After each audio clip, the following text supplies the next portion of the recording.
Hello everyone, PLC चल रहा था अपना, ठीक है ना। पीएलसी अपन क्या चल रहे थे, properties question based on properties of NCR and NCR के क्वेश्चन निकालने लगे, ठीक है ना। तो अभी अपन एनसीआर की प्रॉपर्टीज रिलेटेड क्वेश्चन निकालते हैं, ठीक है ना।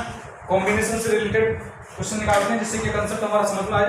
राइट, चैप्टर थोड़ा मैं लॉन्ग खींचूंगा क्योंकि सारा कंसेप्ट समझना जरूरी है। ये टॉपिक कैसा है, सिंपल क्वेश्चन भी इजी लगता है और टफ क्वेश्चन भी इजी लगता है, ठीक है ना। सिंपल क्वेश्चन भी कभी कभी हमें टफ लगने लग जाता है, इसलिए हमें इसमें जितनी आप प्रैक्टिस करो उतना ही कम है, ठीक है ना। तो लिखो क्वेश्चन, देखना है क्वेश्चन, फाइंड द नंबर। ये क्वेश्चन कल रह गया था जाते थे। Find the numbers of 7-digit number of 7 digits numbers in the form of A B C D E F G। is that clear? Form कौन सी है? A B C D E F G, ठीक है ना, ठीक है ना। बात समझ में आएगी नहीं? देखना नेक्स्ट और ब्रैकेट लिखना G F E एक्सेट्रा, मतलब जो भी टर्म है डिजिट के बारे में बात कर रहा है। Are digits eight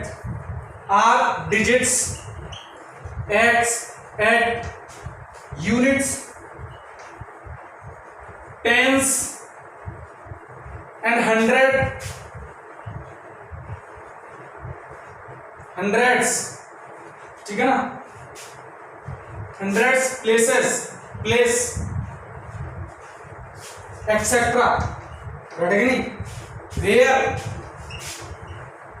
A is less than B is less than C is less than D। D क्या ग्रेटर किस? E F G। is that clear? इस टाइप से नंबर बनाना है। मतलब कहने का मतलब क्या है, तुम ये जो नंबर बना रहे हो ना A B C D E F G, ये जो नंबर है ना कहां से लूंगा मैं? इस टाइप से लूंगा कि मेरी जो डिजिट है, डी डिजिट है ना, इन सब में ग्रेटर दिखे मुझे। Is that clear? D digit क्या होगा? सब में ग्रेटर। समझ में आएगा? बोलो, इसके ऊपर बोला हुआ है ना, क्वेश्चन बोला हुआ है कि डी डिजिट मेरा हमेशा क्या होना चाहिए? सब में ग्रेटर। अब देखो मेरे पास डिजिट्स क्या क्या है, डिजिट्स ध्यान से देखो। डिजिट्स मेरे पास है 0 1 2 3 4 5 6 7 8 9। Is that clear? ये डिजिट है, ठीक है ना। देखो, क्या मैं डी की वैल्यू 0 ले सकता हूं? डी की वैल्यू 0 कभी ले नहीं सकता। क्यों नहीं ले सकता? क्योंकि अदर टर्म जो डी एक बार आ गया, 0 एक डिजिट यहां पर फिक्स हो सकता है, तो बाकी अदर डिजिट तो डी से ग्रेटर ही आएंगे ना, तो डी ले नहीं सकता, 0 ले नहीं सकता। क्यों नहीं ले सकता? क्योंकि 0 से सारी डिजिट क्या है? ग्रेटर। फिर तो ए बी सी ई एफ जी सारे के सारे डी से क्या ग्रेटर है? 1 ले सकता हूं क्या? 1 भी नहीं ले सकता। क्यों नहीं ले सकता? चलो तुमने डी की वैल्यू 1 ले ली, ठीक है ना, और कोई एक डिजिट 0 आ गई, बाकी अदर डिजिट तो 0 1 से ग्रेटर आएगा ना, 1 से ग्रेटर आएंगे, तो 1 भी नहीं ले सकता। 2 ले सकता हूं क्या? 2 नहीं ले सकता। कैसे? 2 तुमने ले लिया, बाकी 2 डिजिट 0, जैसे ये 0 1 आ गई, अब ये एक लिए अब 3 ये 4 डिजिट इससे ग्रेटर आएंगे नहीं, तो यानी कि ये भी नहीं ले सकता। इसका मतलब 3 4 5 यहां तक मैं डी नहीं ले सकता। यहां समझ में आएगा? D can't equal to 0 1 2 3 4 5, right है कि नहीं? डी की वैल्यू इनमें से एक भी नहीं ले सकता। समझ में आएगा? क्यों नहीं ले सकता? क्योंकि चलो डी की वैल्यू 5 ले ली, डी की वैल्यू 5 रखी। अब देखो डिजिट कितनी है? 6। डी की डिजिट कितनी है? 6। तो यानी कि ये 6 डिजिट लिखनी है ना, ये सारी की सारी क्या होगी? लेस देन 5 होगी। बोला है ना डी से लेस आनी चाहिए और डी से ये भी लेस होनी चाहिए, तो बाकी सारे अदर डिजिट्स क्या होंगे? लेस देन 5 होंगे कि नहीं? तो यानी कि लेस देन 5 डिजिट कौन कौन से? देखो, इफ डी इक्वल टू तुमने 5 ले लिया, चलो मैं यहां से हटा रहा हूं, then A B C E F G, यही है ना। 6 डिजिट किस में से लूंगा? Belongs to 0 1 2 3 4। 5 ले नहीं सकता क्योंकि बाकी सब क्या होंगे? 5 से ले सकते। अब देखो डिजिट कितनी है मेरे पास? डिजिट तो 5 ही है, लेने कितने? 6। तो ये पॉसिबल है क्या? तो मैं क्या बोलूं? Not possible, not possible. समझ में आई बात? ये मैं 5 ले नहीं सकता डी, तो यानी कि डी की वैल्यू 1 से लेकर 0 से लेकर 5 तक नहीं ले सकते। फिर कहां से लूंगा? पहला देखो, if D equal to 6, D equal to 6 मैं ले सकता हूं। तुमने जैसे डी इक्वल टू 6 यहां रिप्लेस कर दिया तो बाकी रिमेनिंग 3 डिजिट्स 1 2 3, ठीक है ना। बाकी रिमेनिंग डी, इन 6 डिजिट के लिए कौन कौन रिस्पॉन्सिबल?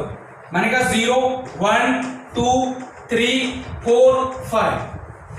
6 से ग्रेटर में ले नहीं सकता क्योंकि सारे क्या होंगे 6 से ग्रेटर। Is that clear?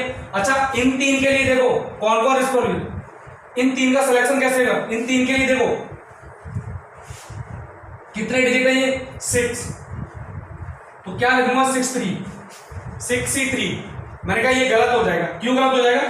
63 मतलब तुमने जीरो को भी इसमें से सेलेक्ट कर रहे हो। जीरो भी सेलेक्ट हो सकता है, तुमने जैसे जीरो इसमें सेलेक्ट किया तो सपोज करो यहां पर जीरो आ गया, तो क्या ये डिजिट 7 डिजिट का, ये जो नंबर आएगा 7 डिजिट का आएगा क्या?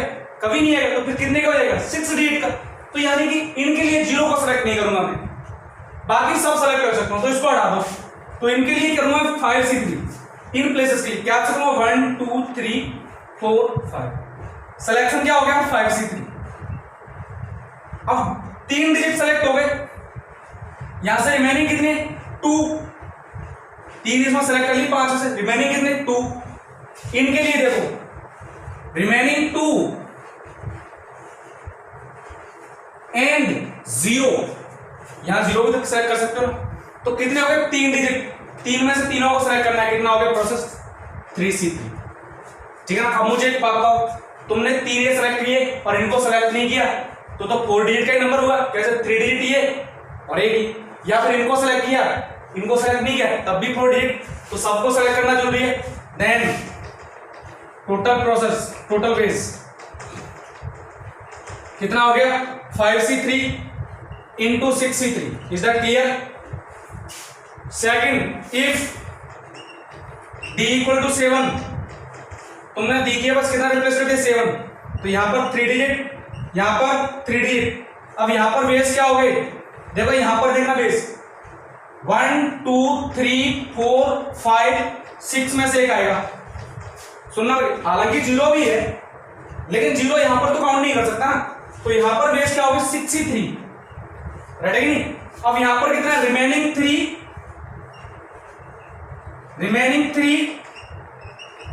एंड 0, सही है ना।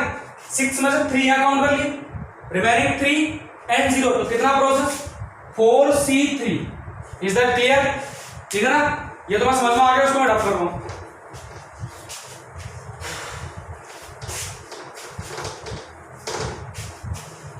तो यहां के टोटल बेस कितने हो गए? टोटल बेस वही सेमी प्रोसेस, अब तो total base 6C3 into 4C3। अब अगर देखो third, if d equal to 8, तो यहां पर 8 को फिक्स कर दिया, ये 3 एंड दिस वन 3, तो यहां पर प्रोसेस इन 3 के लिए 1 2 3 4 5 6 7, 0 नहीं काउंट करूंगा तो प्रोसेस क्या हो गया 7C3। अब यहां पर 7 में से 3 कलेक्ट किए, 7 में से 3 सेलेक्ट किए तो रिमेनिंग कितने 4, रिमेनिंग 4 एंड 0 यहां बता सकते हैं, तो 4 प्लस 1 कितना हो गया 5C3। टोटल बेस कितना आ गया इस केस में 7C3 into 5C3। Is that clear? और लास्ट d की वैल्यू 9 ले सकता हूं, इफ d इक्वल्स टू 9, तो अब तो तुम समझ में आ गया ये कितना हो जाएगा 8C3 और ये 6C3, सिंपल। देन कितना हो गया 8C3 into 6C3। Is that clear? अच्छा देखो, मुझे जो चाहिए वो हुआ कि यहां भी हो गया, जो चाहिए वो यहां पर भी हो गया, जो मुझे प्रोसेस कंडीशन है वो यहां भी हो गया, मतलब तीनों कितना प्रोसेस यहां हर जगह कंप्लीट हो चुका मेरा प्रोसेस। ओके, क्या मुझे इसके लिए इसकी रिक्वायरमेंट है? नहीं है। क्या मुझे इसके लिए इसकी रिक्वायरमेंट है? नहीं है, मतलब इन चारों के लिए एक दूसरे की रिक्वायरमेंट नहीं है, तो कौन सा फंडा? एडिशनल फंडा। Then total possible numbers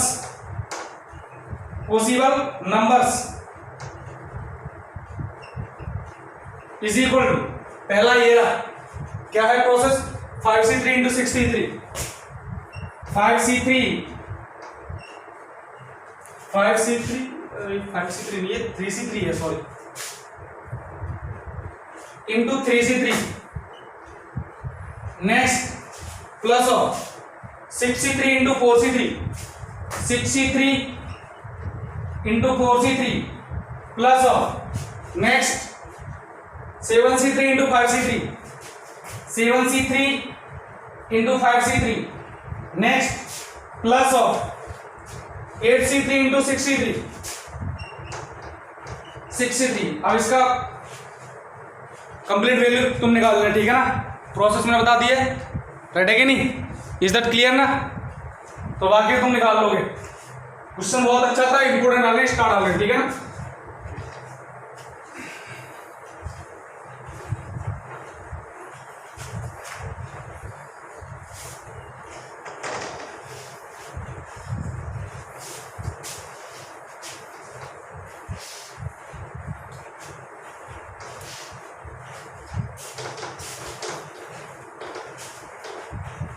next question,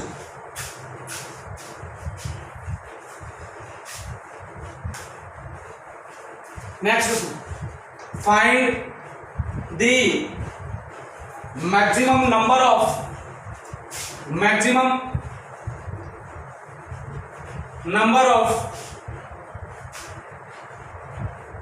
points of intersection of 6 circles, यानी 6 सर्कल कितने पॉइंट पर इंटरसेक्ट कर सकते हैं, ठीक है ना। तो मुझे एक बात बताना, 2 सर्कल्स मैक्सिमम एंड मिनिमम भी 2 ही point, sorry, maximum intersect at 2 points. अच्छा, 1 पॉइंट कभी इंटरसेक्ट करते नहीं कर सकते, या तो इंटरसेक्ट करेंगे 2 पर या फिर इंटरसेक्ट ही नहीं करेंगे। समझ में आया ना कैसे। अगर कोई भी सर्कल देखो ये तो सर्कल अगर इंटरसेक्ट कर दिया दोनों को तो 2 पॉइंट पर, और नहीं किया तो नहीं करेगा, ये भी नहीं किया, ठीक है ना, तो दोनों नहीं किया ना, रेडी है नहीं। मैक्सिमम इंटरसेक्ट 1.2 भी हो सकता है, सॉरी, टच कर रहा हो तो 1 पॉइंट भी आ गया, यानी कि मेरा कहने का मतलब मैक्सिमम 2 पॉइंट पे इंटरसेक्ट कर सकते हैं, ठीक है ना, रेडी है। तो मुझे तो मैक्सिमम पॉइंट पूछा ना, तो इसको मैं रफ कर दूं, ठीक है ना, इसकी जरूरत नहीं मुझे समझाना, रेडी है नहीं। अब सर्कल कितने हैं 6, मैक्सिमम 2 पॉइंट पे इंटरसेक्ट कर रहे हैं, then maximum intersecting points of 2 circles। तो सिंपल, इंटरसेक्टिंग के लिए कितने पॉइंट चाहिए, कितने सर्कल चाहिए, 2। एक सर्कल तो अपने आप इंटरसेक्ट कर नहीं सकता ना, तो 6c2 सिंपल, ठीक है ना। ये क्या आ गया, मैक्सिमम इंटरसेक्ट पॉइंट, रेडी है। 2 सर्कल इंटरसेक्ट मैक्सिमम 2 पॉइंट पर, 2 सर्कल मैक्सिमम इंटरसेक्ट 2 पॉइंट पर, ये तो आ गया मैक्सिमम इंटरसेक्ट पॉइंट। अब सर्कल को इंटरसेक्ट के लिए एक सर्कल तो इंटरसेक्ट कर नहीं सकता ना, 2 सर्कल चाहिए, तो 6c2, और दोनों सर्कल इंटरसेक्ट करेंगे तो वो दोनों सर्कल इंटरसेक्ट सर्कल तुमने निकाल लिए, तो कितना आ गया 6c2, वही तुम्हारा इंटरसेक्टिंग पॉइंट होगा, वही तुम्हारा क्या होगा, सर्कल की इंटरसेक्टिंग कंडीशन होगी। तो कितना होगा 6c2 निकाल सकते हो अभी 6 factorial divide by 6 - 2 4 factorial into 2 factorial, is that clear. तो 6 * 5 * 4 factorial divide by 4 factorial into 2 factorial, is that clear. So भैया कोड आया, ये कितना है 2 2 8 2 6 बाय 2 कितना 3 3 * 5 कितना 15, इज दैट क्लियर, ठीक है ना। नेक्स्ट क्वेश्चन, हाँ जी,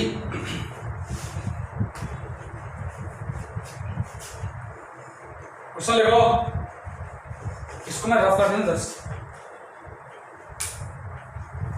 शानदार क्वेश्चन है, मजेदार क्वेश्चन है, दमदार क्वेश्चन है।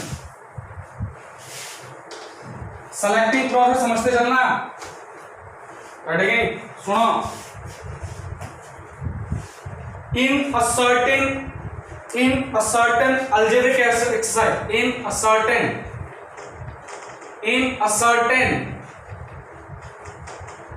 अलजेब्रिक एक्सरसाइज, सॉरी कैसे लिखते एक्सरसाइज, ये होता है ना, समझ जाना तुम। Book, there are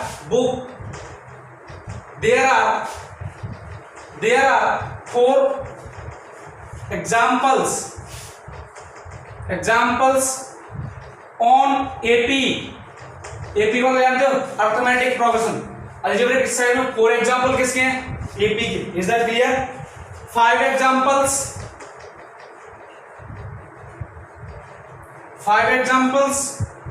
on binomial theorem.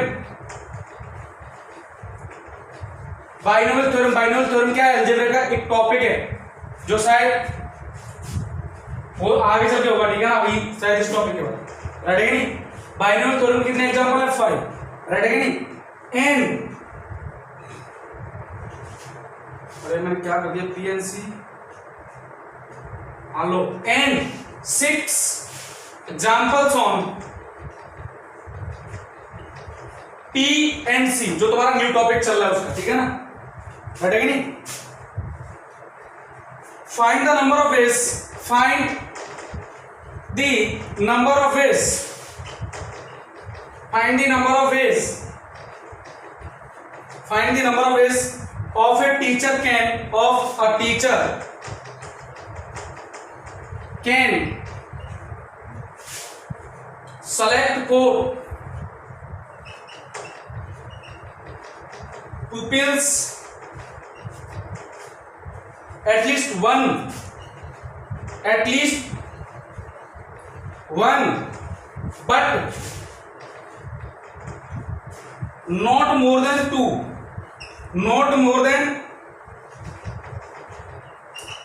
examples for each of these cases। समझ में आया ना? यानी कि टीचर को क्या करना है? 4 एग्जाम्पल एपी में से, 5 एग्जाम्पल बाइनोमियल थ्योरम में से एंड 6 एग्जाम्पल पीएनसी में सेलेक्ट करने। कैसे करने हैं कि हर एक टॉपिक का कम से कम एक और मैक्सिमम 2 एग्जाम्पल सेलेक्ट करना है, ठीक है, हर एक का। राइट है नहीं? तो पहले बात करते हैं एपी के। एपी का मिनिमम कितना करना है? एपी के हैं कितने? 4। तो पहले अगर मैं 4 में से एक सेलेक्ट करूं, माय चॉइस, लेकिन मैक्सिमम कितना सेलेक्ट कर सकता हूं? 2 और 4C2, लेकिन प्लस साइन, क्योंकि उसने बोला या तो 1 सेलेक्ट करो या 2, मिनिमम 1 और मैक्सिमम 2। नेक्स्ट बाइनोमियल थ्योरम, इसके लिए क्या फंडा है? बाइनोमियल थ्योरम के एग्जांपल कितने? 5 में से या तो 1 या 2, तो कितना? 5C1 plus 5C2।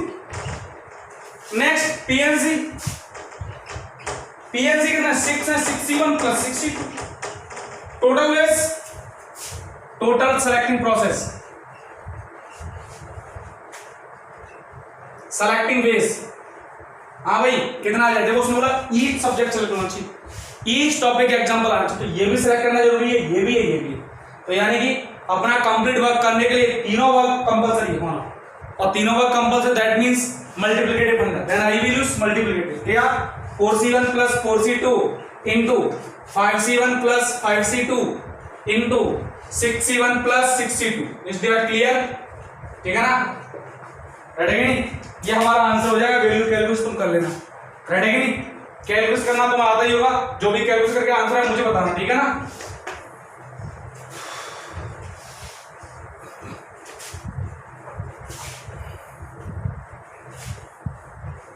अगला क्वेश्चन करते हैं। Find the maximum number of points. अरे भाई अच्छा क्वेश्चन है, स्टार डाल लेना।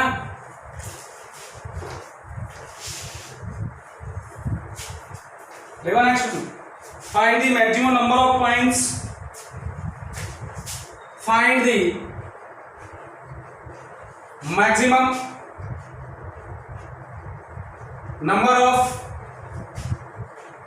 points of intersection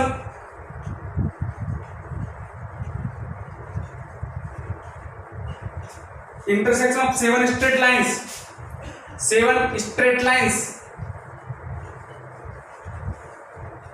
7 straight lines and 5 circles. समझ में आया ना?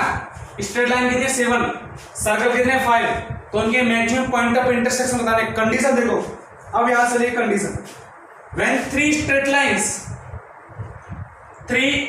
lines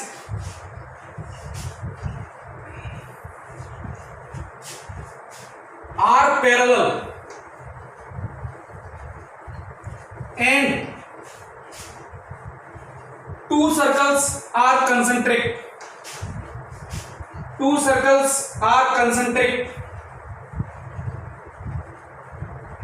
is that clear?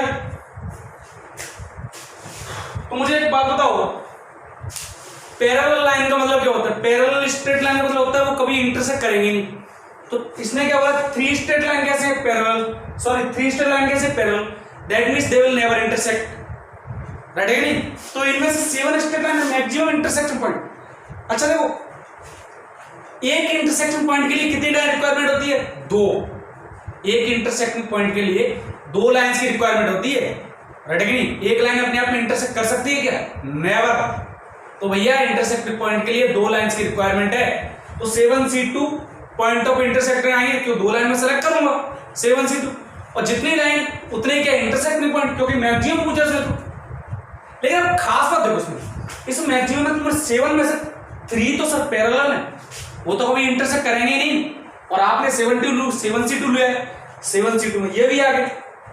तो मैंने कहा सर, मैंने बोला एक बात सोचो, 3C2 हटा दो, क्योंकि 3 लाइन कभी इंटरसेक्ट करेंगे नहीं, सही है कि नहीं?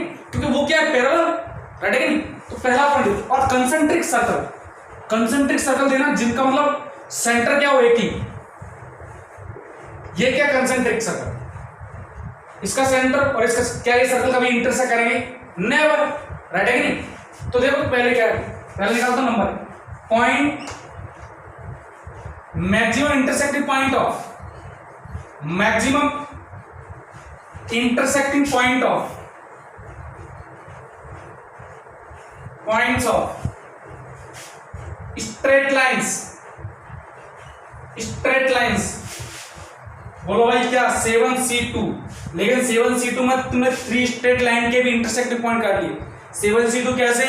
क्योंकि तुम एक बात बताओ, पहला कोई भी एक इंटरसेक्टिंग पॉइंट तभी आता है जब 2 लाइन एक दूसरे को इंटरसेक्ट कर दी है। कभी एक लाइन अपने आप इंटरसेक्ट नहीं करती ना।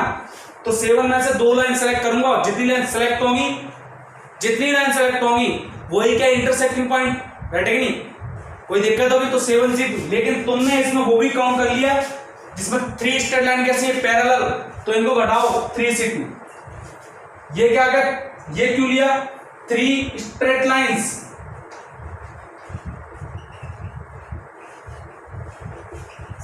Are parallel. अच्छा ये तुम ध्यान रखना, सेलेक्ट क्यों कर रहा हूं मैं, अरेंजमेंट क्यों नहीं कर रहा? अरे मेरे लाल अरेंजमेंट कैसे करता हूं, पहले मुझे ये तो पता होना चाहिए कि एक्चुअली पूछ क्या रहा है, इंटरसेक्टिंग पॉइंट कर रहा है। इंटरसेक्टिंग पॉइंट तभी आता है 2 लाइन इंटरसेक्ट करती, तो पहले 2 लाइन सेलेक्ट तो करोगे, और जितनी लाइन सेलेक्ट होती है वही क्या होती है, इंटरसेक्टिंग पॉइंट। अरे जितनी लाइन सेलेक्ट होंगी वही तो इंटरसेक्ट करेंगी, तो वहीं से इंटरसेक्ट पॉइंट आएंगे, राइट है कि नहीं? इज दैट क्लियर ना? ये तो आ गया इसके बाद। ये कितना आ गया, थोड़ा निकाले तो वैल्यू निकालते, 7 फैक्टोरियल डिवाइड बाई 7 - 2 -3 हो गया 3, ठीक है ना? ये कितना होगा 7 6 5 divide by 5 factorial into 2 factorial. ये गया 2 फैक्टोरियल कितना 2, 6 बाई 2 3, 3 इंटू 7 कितना हो गया 18। अच्छा -3 21 - 3 कितना आ गया 18। Is that clear? ठीक है ना, 18 आ गया। अब ध्यान से देखो, पहले मैं इसको रफ कर रहा हूं, सुनना। अब ध्यान से देखो, ये 2 कंसेंट्रिक सर्कल है। पहला कैसे आ गया, ये स्ट्रेट लाइन का इंटरसेक्ट पॉइंट आ गया। Now intersecting points of concentric circles बोलो कितना, 0। अरे कंसेंट्रिक सर्कल ये लो, कभी इनका इंटरसेक्ट पॉइंट आएगा नेवर 0। Is that clear? तो पहला केस। सेकंड वन, हमें तो मैक्सिमम पॉइंट निकालना है, मैक्सिमम इंटरसेक्टिंग पॉइंट, माने कि ये भी इंटरसेक्टिंग पॉइंट, ये भी इंटरसेक्ट पॉइंट। अभी कहानी आगे तक चलेगी, इसको मैं रफ कर दूं, बना लें डायग्राम, ठीक है ना। नेक्स्ट अब देखो कहानी क्या चलती है। अब देखो ये दो सर्कल की कहानी होगी। सर्कल हमारे पास कितने 5, अब रिमेनिंग कितना 3 सर्कल। अब मैं बात करता हूं intersecting point, intersecting points with third circle. Maximum निकालना है। मैक्सिमम के लिए मतलब क्या बोलते हैं, सर्कल या तो इंटरसेक्ट करेगा या नहीं करेगा, लेकिन मुझे मैक्सिमम निकालना है। मैक्सिमम के लिए मुझे इंटरसेक्ट करवाना ही पड़ेगा, मैक्सिमम पॉसिबल वेज, ठीक है ना। तो पहली बात देखो सर, सर्कल एक स्ट्रेट लाइन को कितने पॉइंट पे इंटरसेक्ट करता है, 2। हालांकि सब सपोज करो यहां तक ही जा रही है तब तो एक ही बार, लेकिन मुझे मैक्सिमम पूछा है। क्या पूछा है? मैक्सिमम। तो 2 लूंगा मैं, 2 से ज्यादा कभी इंटरसेक्ट करेगा नहीं, राइट है। लेकिन यहां पर स्ट्रेट लाइन कितनी है, 7। मैक्सिमम पूछा है उसने, तो 7 की 7 स्ट्रेट लाइन को इंटरसेक्ट कराऊंगा मैं। क्या कराऊंगा? थर्ड सर्कल के साथ। जैसे 1 2 3 4 5, इसको हटा दूंगा। एक क्या हो गया, ये लो 6 और एक ये लो 7, 3 पैरेलल, राइट है कि नहीं, और बाकी 2 ये, तो 7 स्ट्रेट लाइन कितने हो गए मैक्सिमम पॉइंट, 14।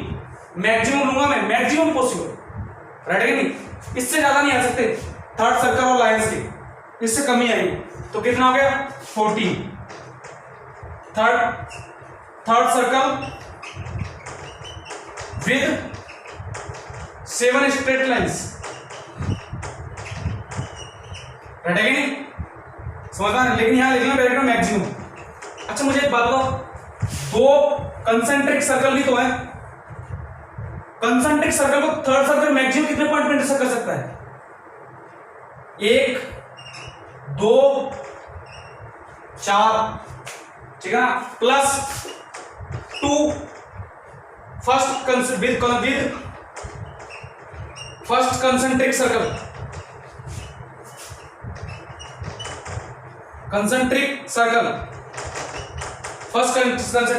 और 2 other concentric circle.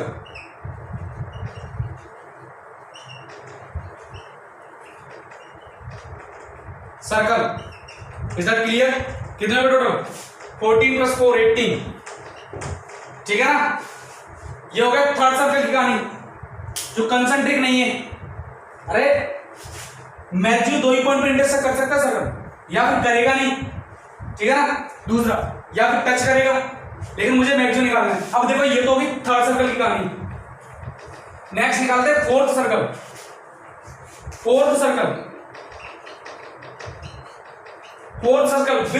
With 7 straight line. 7 straight line कितना आएगा, 14। सेमी कहानी with first concentric circle 2, with second concentric circle 2, लेकिन मेरे लाल थर्ड कंसेंट्रिक सर्कल, थर्ड ये सर्कल कंसेंट्रिक नहीं है, लेकिन इंटरसेक्ट तो कर सकता है ना, और मुझे इंटरसेक्ट करवाना ही पड़ेगा। क्यों? मैक्सिमम इंटरसेक्टिंग पॉइंट पूछा उसने। इज दैट क्लियर ना। तो मैक्सिमम पॉइंट के लिए इसको इंटरसेक्ट करवाना ही पड़ेगा। प्लस ऑफ ये क्या है, intersecting points with third circle लिख लेना इसको लैंग्वेज में, राइट डाउन। कितना हो गया 18 + 2 20। Is that clear? अभी एक और कहानी, अभी सर एक सर्कल और बाकी है, ठीक है ना। तो इसको मैं रफ कर रहा हूं इधर। फिफ्थ सर्कल कंसेप्ट को समझने के लिए अभी लैंग्वेज लिखते चलना, क्या क्या यहां पर आएगा। ये with 4 straight line, first concentric, second concentric, third circle, fourth circle, fifth circle कीजिए sir. 14 with 7 straight line, 2 with first concentric circle, 2 with second concentric circle, plus 2 with this third circle, intersect करना ही पड़ेगा, maximum पूछा है। And +2 with this fourth circle +2 कितना हो गया 14 22। अब फिफ्थ सर्कल को कोई इंटरसेक्ट कर, फिफ्थ सर्कल का भी इंटरसेक्टिंग पॉइंट के साथ आ चुका है, ये इसको इंटरसेक्ट किया, ये इसको इंटरसेक्ट किया, तो इसके लिए फिफ्थ सर्कल वाला इसमें काउंट नहीं किया, लेकिन यहां तो काउंट हो गया ना, तो थर्ड सर्कल वाला काउंट फिफ्थ सर्कल को काउंट किया तो ये आ गया, और थर्ड सर्कल वाला फोर्थ सर्कल को काउंट किया तो ये आ गया, और फोर्थ सर्कल वाला थर्ड को काउंट किया तो ये आ गया, सारे पॉइंट आ चुके। तो टोटल मैक्सिमम इंटरसेक्टिंग पॉइंट या टोटल मैक्सिमम इंटरसेक्टिंग पॉइंट एक ही बात है, इंटरसेक्टिंग पॉइंट कितना हो गया निकालो सब। सर 18 तो स्ट्रेट लाइंस की, प्लस 18 ये, प्लस 20 ये, प्लस 22 36 56 और 78, ये तो हमारा आंसर हो जाएगा। ठीक है ना, ये सब क्लियर ना। नेक्स्ट बताते हैं, नेक्स्ट कहानी और आप करते हैं स्टार्ट आ गया क्वेश्चन पे, अच्छा क्वेश्चन है।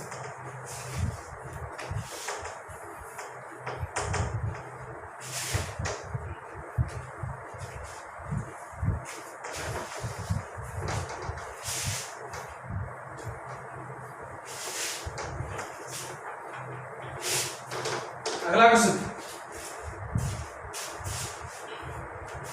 नेक्स्ट क्वेश्चन देखो। There are 10 points on a plane. There are 10 points on a plane. On a plane. ठीक है ना? There are 10 points on a plane. Which of 5 points are collinear?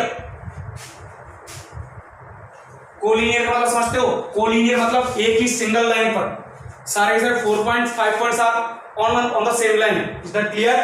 ठीक है ना। एंड ऑल्सो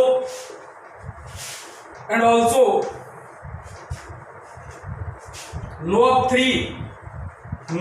थ्री रिमेनिंग 5, मतलब ये जब 5 पॉइंट्स कोलिनियर हो गए तो बाकी रिमेनिंग कितने 5, उनमें से कोई भी 3, no of 3 points are linear, उनमें से कोई भी 3 लीनियर नहीं है। ठीक है ना। इधर हाँ चल एक और, 2 पॉइंट हमेशा लीनियर होते हैं, कहीं पे भी ले 2 पॉइंट, यहाँ पर ले लो, ये ले लो, लीनियर नहीं है क्या? सिंगल लाइन नहीं है क्या?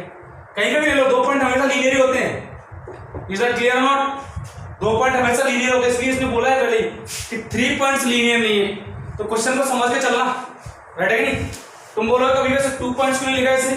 भैया 2 पॉइंट्स हमेशा लीनियर होते हैं, किसी न किसी लाइन पर अवेलेबल होंगे, किसी न किसी लाइन पर जरूर अवेलेबल होंगे वो। Is that clear? Next then find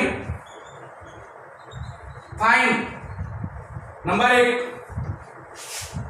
the number of straight lines, the number of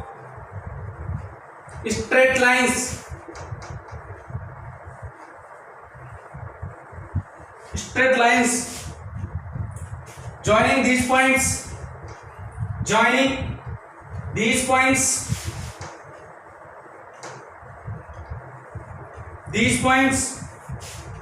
second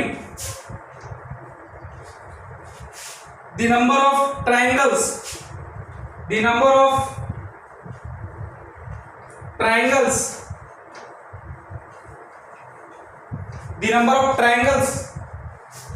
formed by joining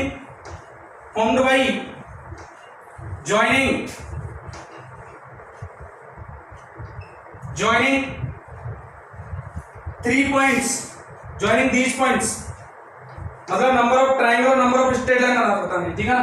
अब ध्यान से देखना, मैंने 5 पॉइंट क्या लिए? Non collinear. Is that clear? ये 5 पॉइंट, इसका नाम दिया मैंने ए, चलो A B C D E। Is that clear? और बाकी 5 ये लो, क्या ले लिए? कोलिनियर। इसका नाम दिया P Q R S T। ठीक है ना। सुना, मैं क्या करता हूं, पहले टोटल पॉसिबल लाइन निकालता हूं, total possible lines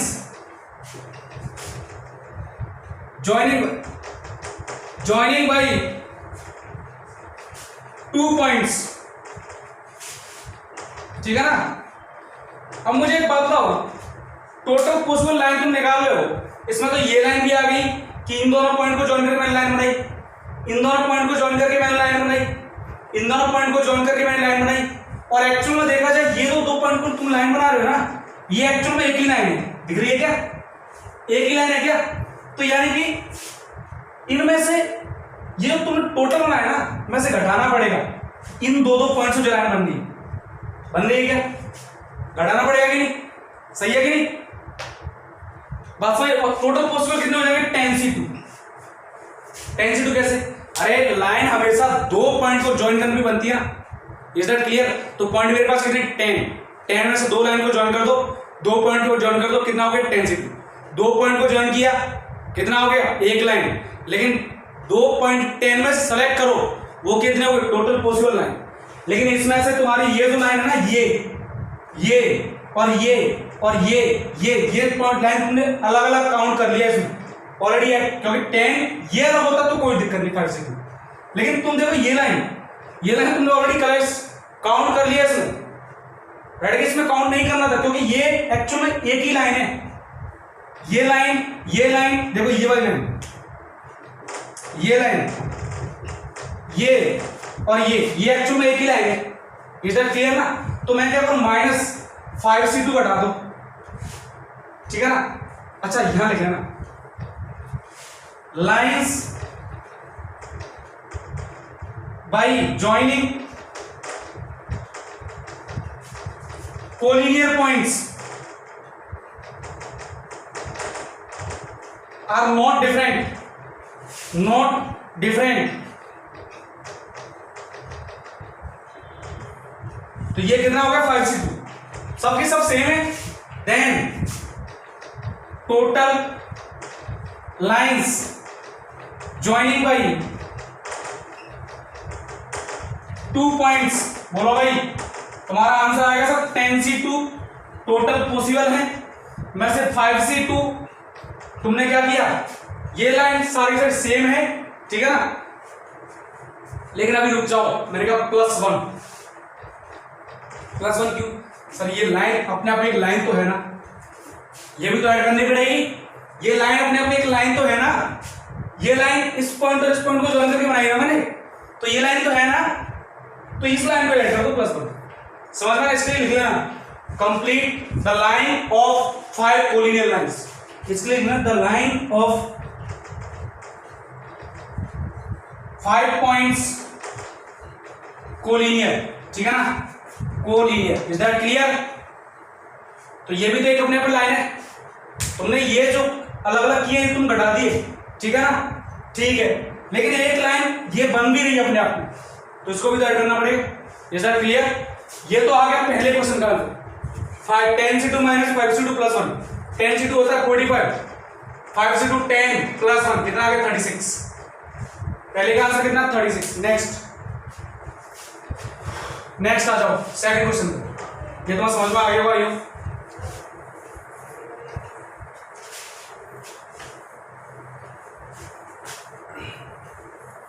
next triangle, second point triangle. देखो पहले टोटल ट्राइंगल 10c3, ट्राइंगल कैसे बनता है, 3 पॉइंट्स को ज्वाइन करवा तो फिर ट्राइंगल बनेगा। तो 10 में से 3 पॉइंट को ज्वाइन किया, लेकिन -5c3, समझ में आया क्यों, बिकॉज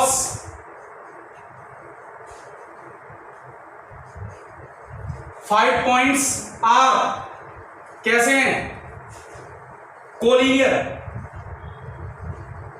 इज दैट क्लियर ना। तो कभी इनमें से कोई भी 3 पॉइंट कभी ट्राइंगल नहीं बनाएंगे, राइट है कि नहीं। तो ट्राइंगल कितना है टोटल में से 10c3 में से ये घटा दो ये वाले, ये इज दैट क्लियर ना, ठीक है ना। नेक्स्ट ये क्वेश्चन हो गया सेकंड का आंसर निकाल लेते हैं।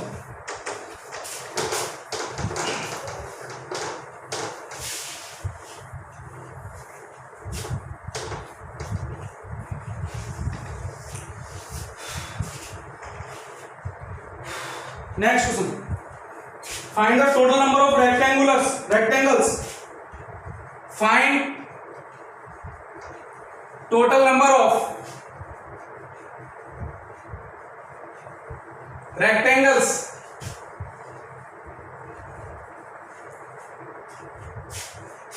on the normal chessboard. Normal chessboard, ठीक है ना। कोई तुमसे पूछे नॉर्मल चेसबोर्ड पर कितने रेक्टेंगल होते हैं तो उसका आंसर कैसे जवाब दोगे वो देख लो। सुनो, मैं एक नॉर्मल चेसबोर्ड बना रहा हूं, ठीक है ना।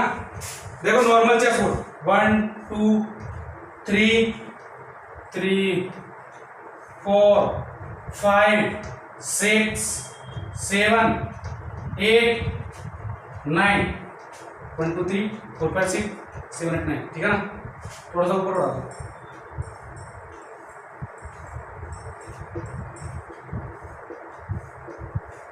इज दैट क्लियर ना? 1 2 3 4 5 6 7, देखना 1 2 3 4 5 6 7 8 1 2 3 4 5 6 7 8, ये बन गया मेरा नॉर्मल चेसबोर्ड, ठीक है ना। कोई दिक्कत होगी? नॉर्मल चेसबोर्ड का देखो वर्टिकल लाइन कितनी है? 9 वर्टिकल लाइंस। नॉर्मल चेसबोर्ड पर हमेशा 9 vertical lines and 9 horizontal line. Is that clear? अच्छा देखना एक बार, 4 रेक्टेंगल, एक रेक्टेंगल बनाने के लिए रिक्वायरमेंट ऑफ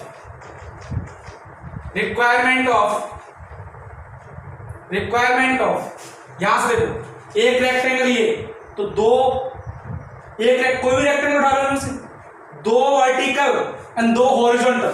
ये वाला रेक्टेंगल है लो सर, ये 2 वर्टिकल 2 हॉरिजॉन्टल, तो कितना होता है? 2 vertical and 2 horizontal lines. Is that clear? अब देखो तुम्हें क्या बनाना है? देन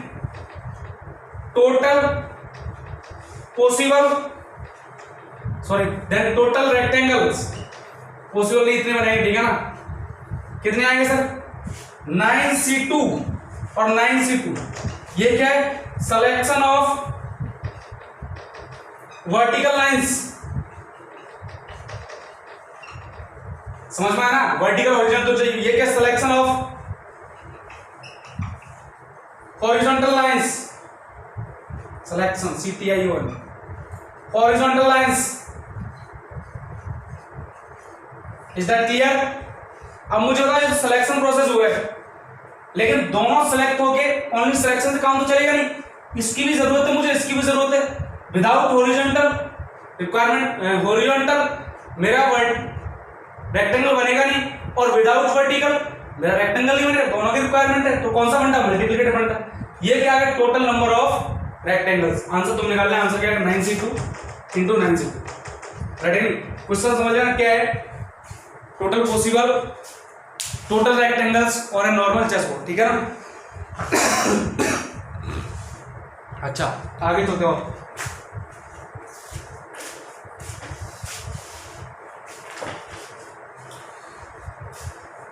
अच्छा आगे चलने से पहले थोड़ा सा एक हल्का सा टॉपिक है जो क्या PNC का, ये P का है, परम्यूटेशन का, ठीक है ना। उसको थोड़ा सा समझ लेगा।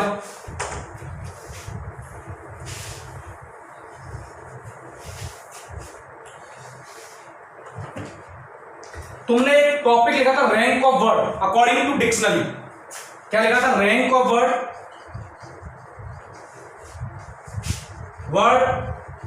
According to dictionary.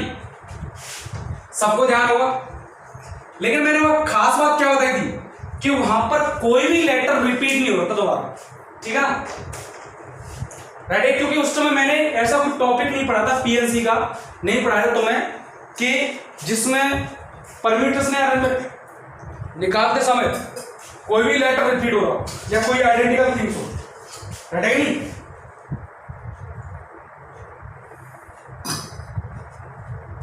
मैंने पढ़ाया तुम्हें डिक्शनरी के according rank of letter, rank of word कैसे निकालते, लेकिन मैंने तो पढ़ाया था कि कोई भी लेटर रिपीट नहीं होता, कोई भी दो लेटर आइडेंटिकल नहीं थे, सब के सब डिफरेंट लेटर थे। लेकिन अगर आइडेंटिकल आ जाए तो क्या फर्क पड़ता है? हमने पढ़ तो लिया ना कि आइडेंटिकल केस आते तो टोटल नंबर ऑफ अरेंजमेंट कैसे बनाते हैं।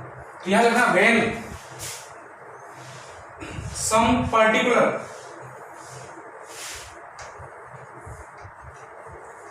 आइडेंटिकल लेटर्स आर अवेलेबल,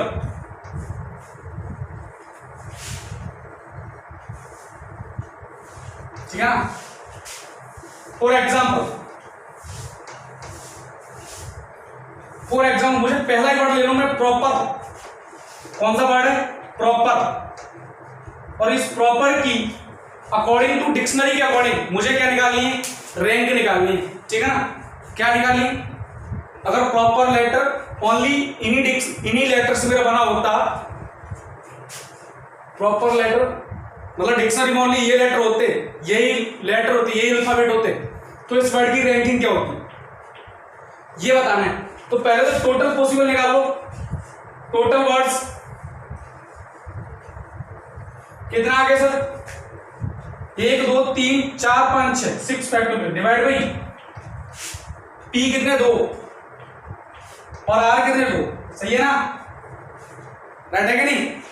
ये इतना आ गया। तो पहला देखो, अगर क्या समझना, अगर डिक्शनरी में ओनली यही अल्फाबेट होते, डिक्शनरी में ओनली यही अल्फाबेट होते, यानी कि हमारे अल्फाबेट ओनली एबीसीडी ना होके ये अल्फाबेट होते, तो मेरी डिक्शनरी में ओनली इतने लेटर्स होते, इससे ज्यादा लेटर्स नहीं होते, राइट है कि नहीं।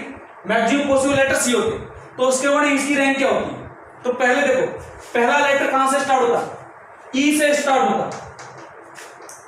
ई के बाद 4 लेटर, कितने लेटर है? 1 2 3 4 5 लेटर्स का मैं अरेंजमेंट करता। कितने तरीके से करता? 5 फैक्टोरियल। लेकिन एक बात तो इसमें से देखो, 2 आर और 2 पी कैसे आएंगे? Identical. So divide by 2 factorial into 2 factorial. समझ में आ रहा है ये क्यों? 2 आर्स एंड 2 पीस, समझ में आ रहा है? ऐसे लिखते चलना, समझ में आ रहा है। यहां पर भी लिखना 2 R's and 2 P. Is that clear? Next, लेकिन मुझे वर्ड किससे स्टार्ट होने वाला चाहिए? पी से स्टार्ट होने वाला। अच्छा, पी ई के बाद वर्ड स्टार्ट हो किससे होगा? पी से तो होगा। पी से स्टार्ट कर दिया मैंने, नेक्स्ट वर्ड स्टार्ट होगा किससे होगा? पी से। इज दैट क्लियर ना? पी से स्टार्ट होने के बाद सर पी पे मैं कर दूंगा फिक्स, क्योंकि मुझे पी से स्टार्ट होने वाले चाहिए। पी के बाद पहला लेटर क्या आएगा? ई। पी के बाद पी पे तुमने फिक्स कर दिया, उसके बाद पहला लेटर, पहला मीनिंग होगा ई से स्टार्ट होना, क्योंकि फर्स्ट प्रायोरिटी किसको दूंगा मैं? ई की। बाकी 3 लेटर्स का क्या करूंगा मैं? अरेंजमेंट। 3 नहीं 4। कितने तरीके से? 4 factorial divide by 2 factorial, divide by 2 factorial again ना। अब अगेन नहीं करना, क्यों? क्योंकि पहले 2 पीस आर आइडेंटिकल थे, लेकिन अब की बार एक पी फिक्स हो गया, तो रिमेनिंग कितना? Only 1 P, only 1 P. तो 1 पी, अब 2 पी आइडेंटिकल नहीं है, एक पी ऑलरेडी फिक्स है, तो एक पी ही है, अब 2 पी आइडेंटिकल नहीं है। फिर 2 किसका है? Only 2 R's are identical. Is that clear? Next इसके बाद नेक्स्ट लेटर किससे स्टार्ट होगा? पी। पी के बाद ई से, ई के बाद पहला लेटर हो जाएगा पी, दोनों ही फिक्स हो गए। इज दैट क्लियर ना? लेकिन मुझे लेटर नहीं चाहिए, कितने अरेंजमेंट करना है? 4 का। तो लेटर कितने? 4 फैक्टोरियल, राइट? दोनों पी फिक्स। अब तो ओनली आर ही कैसे? Identical. So divide by 2 factorial. समझ में आ रहा है? क्यों? 2 R's. Is that clear? Next P के बाद पी, अरे हमने गलती कर दी, MNOP, पहले लेटर एक यहां पर, सॉरी मैंने ये डिक्शनरी के अकॉर्डिंग ओ को पी को पहले काउंट कर लिया, आंसर गलत हो जाएगा, सॉरी। बताओ, हमें अल्फाबेट नहीं आती, बहुत ना इंसाफ है। पी से पहले ओ आता भाई, इसके बाद कौन सा लेटर आएगा ओ, ओ के बाद बाकी लेटर कितने आएंगे 5, 5 के बाद तो अरेंज करूंगा 5 फैक्टर डिवाइड बाई, अभी तो p और p एंड r कैसा identical 2 factorial 2 r's and 2 p's, ठीक है ना। अब आएगा ओ के बाद p को फिक्स किया, p के बाद p वाला लेटर मुझे चाहिए, इसके बाद पहला लेटर कौन सा आएगा e, तो बाकी रिमेनिंग कितने 4 लेटर्स का अरेंजमेंट कितने तरीके से 4 factor divide by 2 factorial, 2 factor मतलब 2 r's are identical not 2p क्योंकि 1p already fix, remaining only 1p, so only 2 r's are identical 2 r's। Next letter क्या चाहिए p के बाद पहला लेटर जो आएगा अल्फाबेट के अकॉर्डिंग o से स्टार्ट होने वाला, तो बाकी 4 का arrangement 4 factorial divide by 2 factorial 2 r's। Next अब देखो p के बाद लेटर कौन सा आएगा r आएगा कि नहीं, और ये लेटर मुझे चाहिए, तो इन दोनों फिक्स कर दो, ठीक है ना। पहला लेटर क्या चाहिए, ये तो फिक्स कर दिया, पहला लेटर होगा ई से स्टार्ट, रिमेनिंग कितने 3 letters only 3 factor not divide by 2 factors into 2 factor, क्यों, बिकॉज एक r और एक p 1p and 1r already fix, now 2r and 2r 2p not identical. Remember one thing, पहले क्या था यहाँ पर तुमने p फिक्स किया लेकिन दोनों r फिक्स नहीं थे, दो r आइडेंटिकल थे। सिमिलरली लेकिन यहाँ पर 1p and 1r already fix, now remaining 1p and 1r not identical, so not divide by 2 factorial. Next p के बाद क्या चाहिए o, ये मुझे चाहिए सब, चाहिए कि नहीं PRO। इसके बाद पहला लेटर क्या आएगा E, ये 3 फिक्स कर दिया, लेटर क्या आएगा E, रिमेनिंग कितने लेटर 2 लेटर, तो नेक्स्ट अरेंजमेंट 2 फैक्टर तरीके से। नेक्स्ट PRO, इसके बाद नेक्स्ट लेटर क्या आएगा P, ये इंटरसेक्शन करें P, ये मुझे चाहिए कि नहीं। इसके बाद इनको फिक्स किया, इसको फिक्स, इसका लेटर क्या आएगा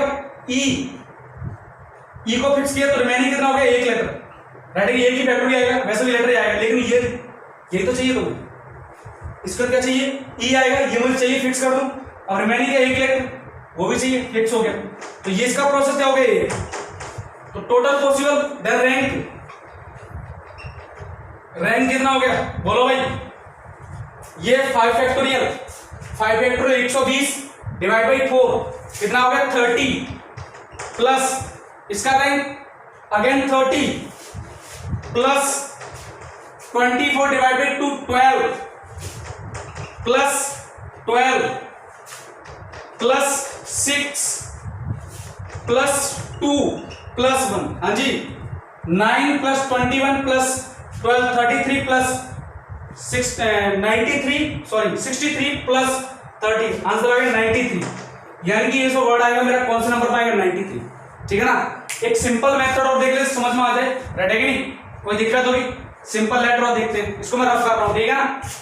सिंपल मेथड अल्टरनेट मेथड डाल लेना उसको, राइट है कि नहीं, अल्टरनेट मेथड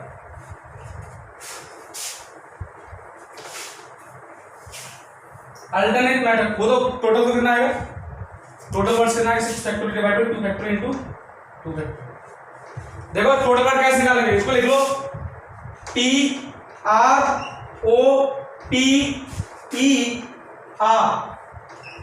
देख लो मैंने यहां तक दिख रहा है,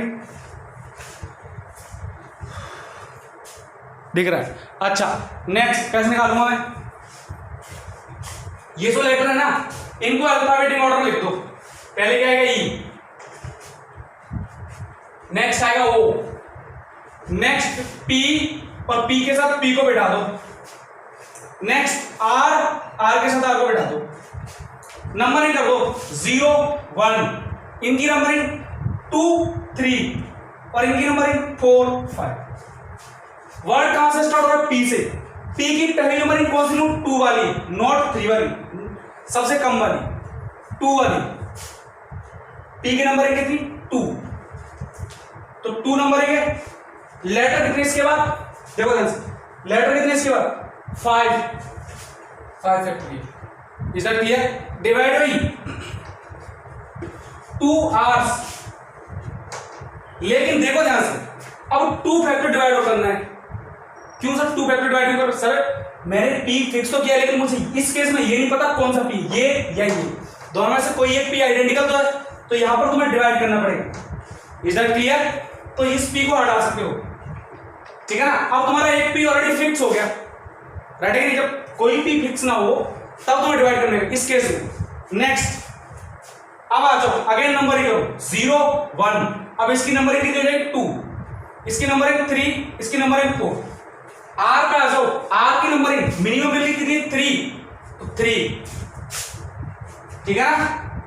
वर्ड कितने ऊपर, रिमेनिंग 4, ठीक है ना। अब देखो एक p तो ऑलरेडी फिक्स हो चुका है, रिमेनिंग एक p। अब 2p आइडेंटिकल नहीं है सर, अब 2p आइडेंटिकल नहीं, लेकिन 2r तो है, तो divide by 2r, 2 factorial. Is that clear? इसको हटा दो, ठीक है ना। अब नंबरिंग अगेन 0 1, इसकी नंबरिंग 2, इसकी होगी 3। नंबरिंग किसकी होगी? ओ पे कितना है 1, 1 के बाद लेटर कितने 3, 1 into 3 फैक्टोरियल। अब कोई भी आइडेंटिकल नहीं है, इसको हटा दो। e की नंबरिंग 0, ये 1 ये 2। वर्ड कौन सा है p, p की नंबरिंग 1 1, वर्ड कितने 2। नेक्स्ट p को हटा दो, e की नंबरिंग 1, इसको 0 e की नंबरिंग 0, लेटर कितना है 1 और r पे कितना है 0, ठीक है ना। ऐड कर दो इनको, यही तो आया था rank of the letter, rank of the letter 5 factorial 2 into 5 factorial divide by 2 factorial into 2 factorial plus of 3 into 4 factorial divide by 2 factorial plus of 3 factorial आ जाएगा ये 1 into something plus 2 factorial plus 0 plus 1, rank निकाल देना, right कि नहीं। ये हो गया रैंक ऑफ द लेटर्स। कल तुम्हें करके लाना है फाइंड, ये क्वेश्चन होम के लिए जो भी आंसर है मुझे कमेंट सेक्शन में कमेंट करके बताओगे। Find the rank of the letters, rank of the letters, letter rank of the word, word परमा अकॉर्डिंग टू डिक्शनरी, ठीक है ना, अकॉर्डिंग टू डिक्शनरी। जो भी आंसर आए मुझे आंसर बताओ इसका, ठीक है ना। इज दैट क्लियर ना, ठीक है ना। जो भी आंसर आए तुम इसका मुझे आंसर बताओगे। एक दो क्वेश्चन और मैं इसके डिस्कस करूँ, इससे तुम्हारा और भी कंसेप्ट क्लियर हो जाए, राइट है कि नहीं, ठीक है ना। तो आज के इतने काफी है एंड थैंक्स फॉर वाचिंग। मुझे लगता है तुम्हें कंसेप्ट समझ में आ गया, वो इंटरेस्टिंग टॉपिक था, ठीक है ना। क्वेश्चन भी इंटरेस्टिंग थे, कॉम्बिनेशन क्वेश्चन और भी इंटरेस्टिंग थे, राइट है कि। अब नेक्स्ट क्लास में थोड़ा सा और टॉपिक को आगे बढ़ाएंगे, एक दो क्लास से अपना प्रैक्टिस काफी अच्छा हो गया, ठीक है ना। अब चलते हैं आज के इतने काफी, थैंक्स फॉर वाचिंग, ठीक है ना।